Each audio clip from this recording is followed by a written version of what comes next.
Welcome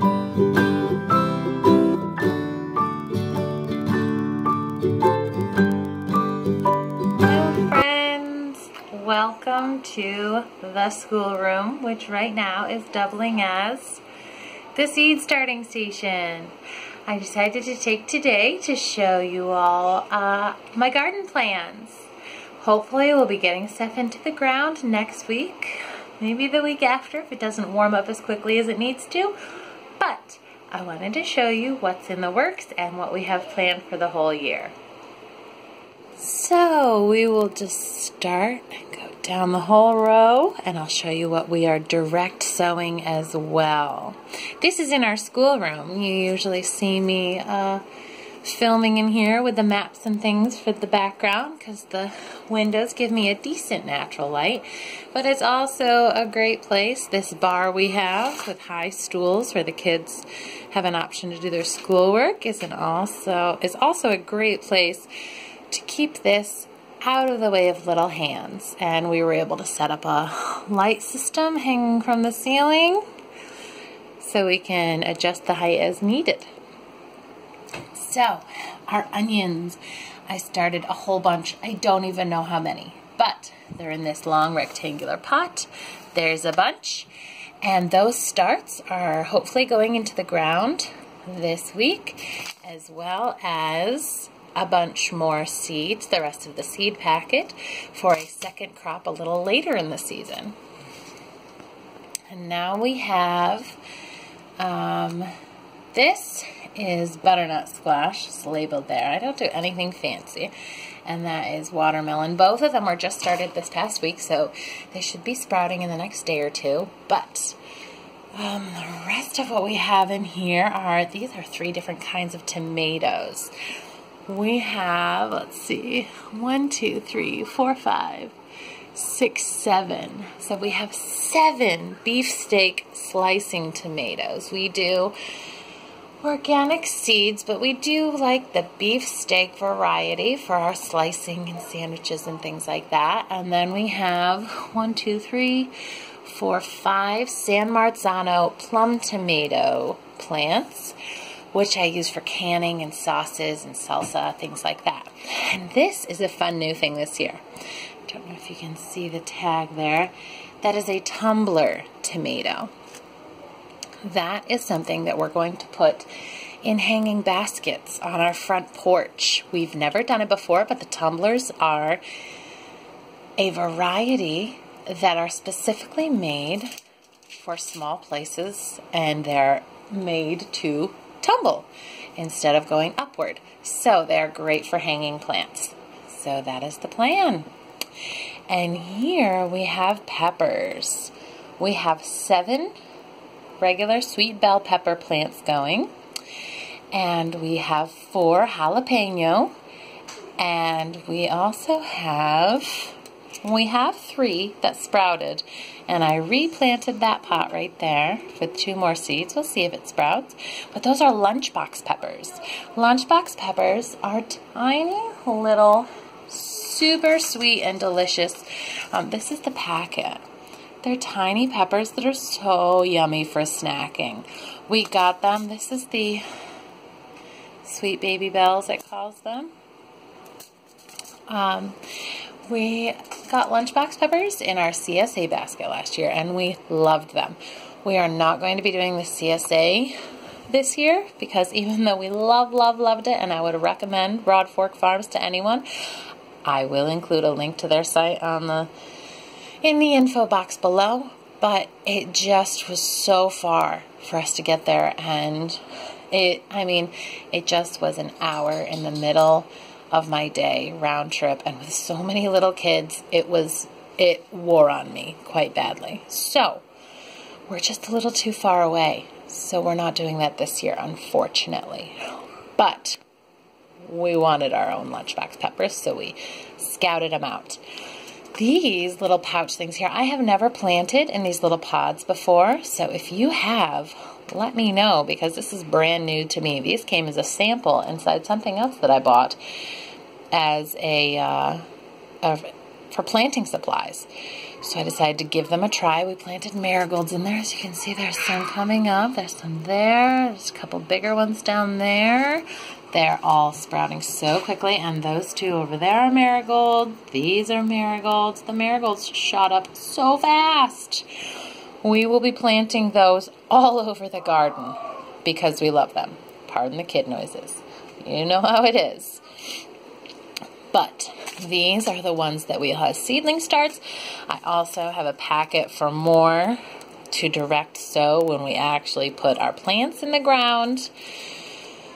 I love marigolds. I love that they're great for companion planting and they're good for natural bug repellent. So we just sprinkle them all over in our garden.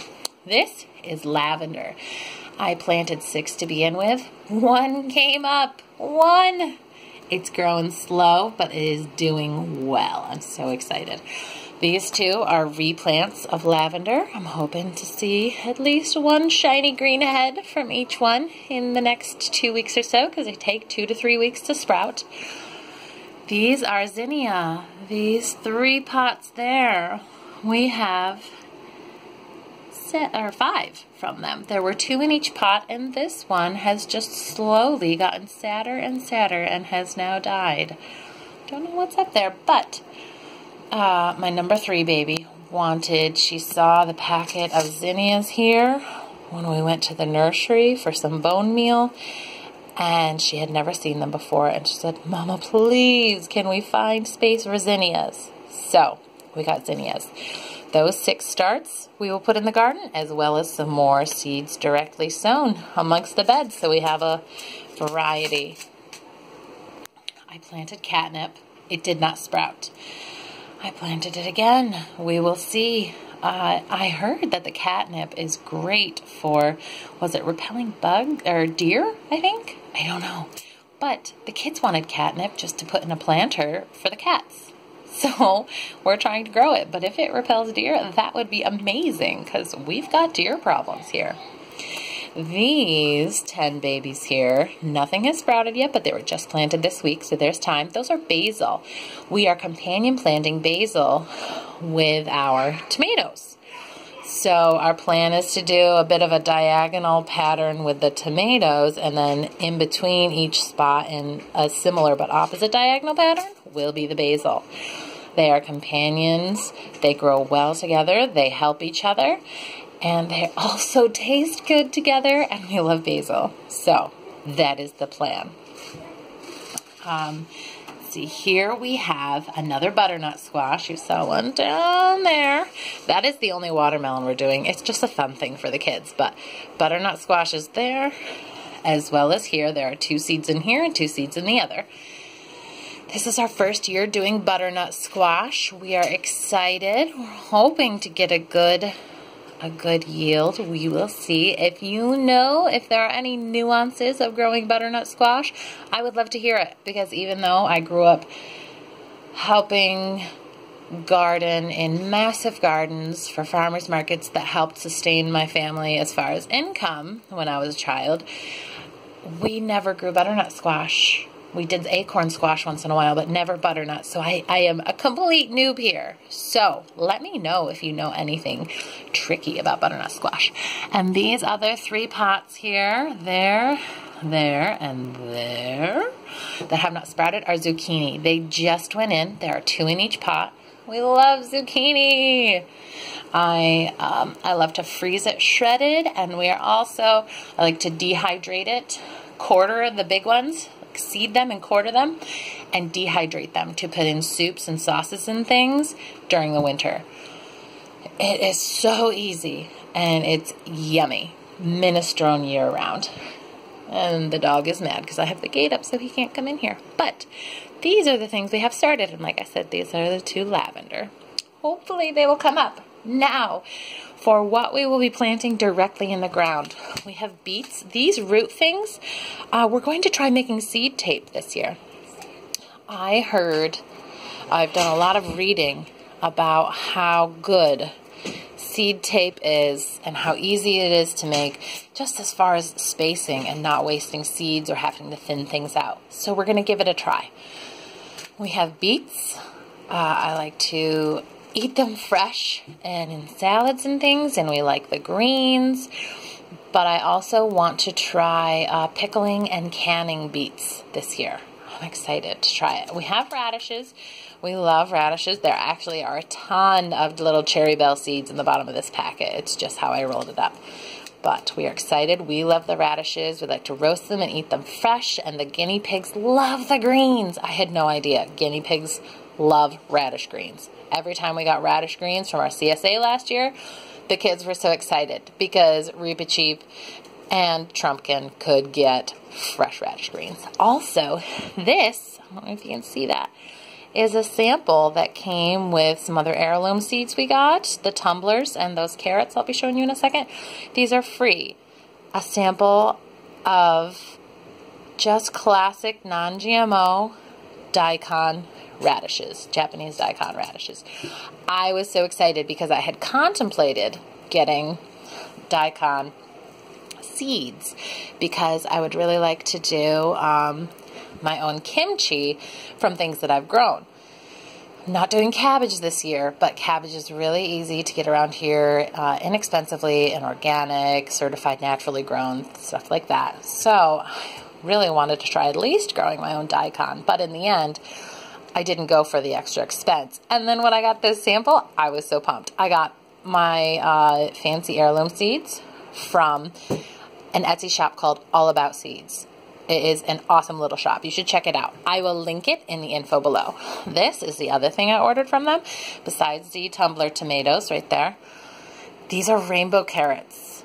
So neat. My kids are so excited to see the rainbow carrots sprout. Turnips. I like turnips. My family not so much, but I like the turnips. I like the greens.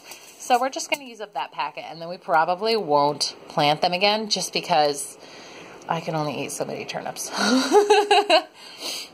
Beans. We are doing Provider bush beans this year. And they will be going in as soon as possible, probably the first week of April. They'll be going right in the ground. And cucumbers. This is, again, I think this is almost gone. Yep, there are 4 in there. And that's exactly how many I wanted because cucumbers around here do amazing. Last week I was at the peak of the season for about 3 weeks. I was getting anywhere from 12 to 20 good-sized cucumbers a week. Holy cow. I made pickles and relishes like crazy, and every single Sunday I was still inundated with cucumbers.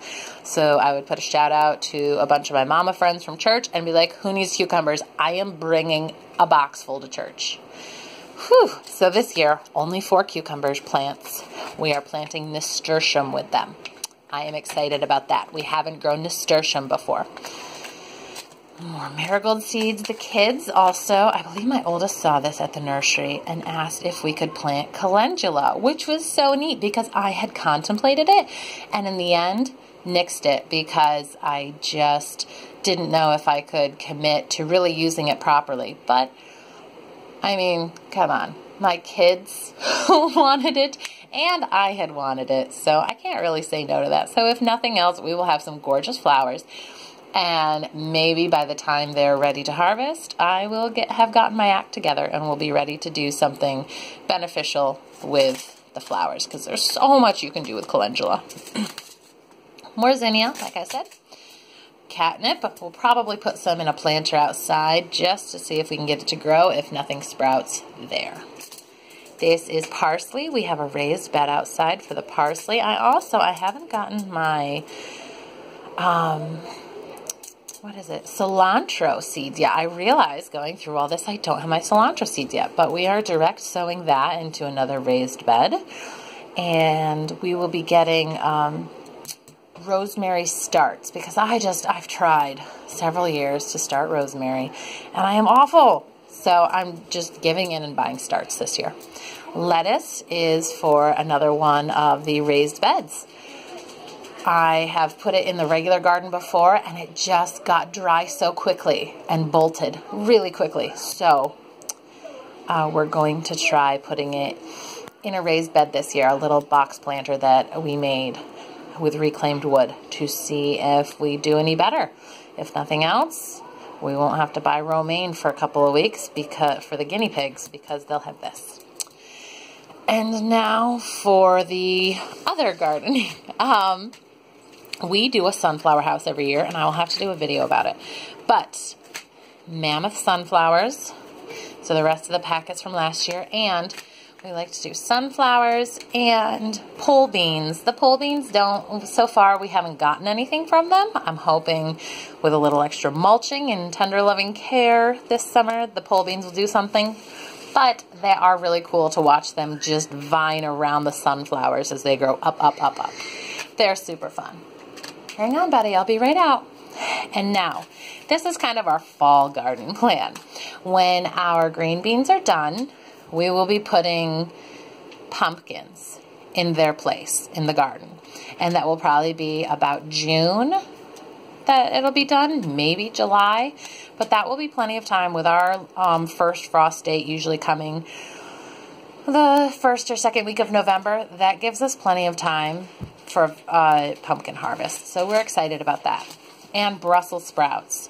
After our cucumbers and nasturtium are done, which should be around the same time, we will be putting in Brussels sprouts. A whole bunch. So that is the fall garden plan right there. And yeah, this is the full look here at my little garden space. And hopefully this is the first of many garden updates we'll be able to do for you guys. Thank you for sticking around. If you like what you see, give me a thumbs up. Consider subscribing to the channel to see what else we've got in store. And I would love it if you have any comments or advice or questions, leave them in the comments below. I try to respond to every single thing. Thanks for sticking around.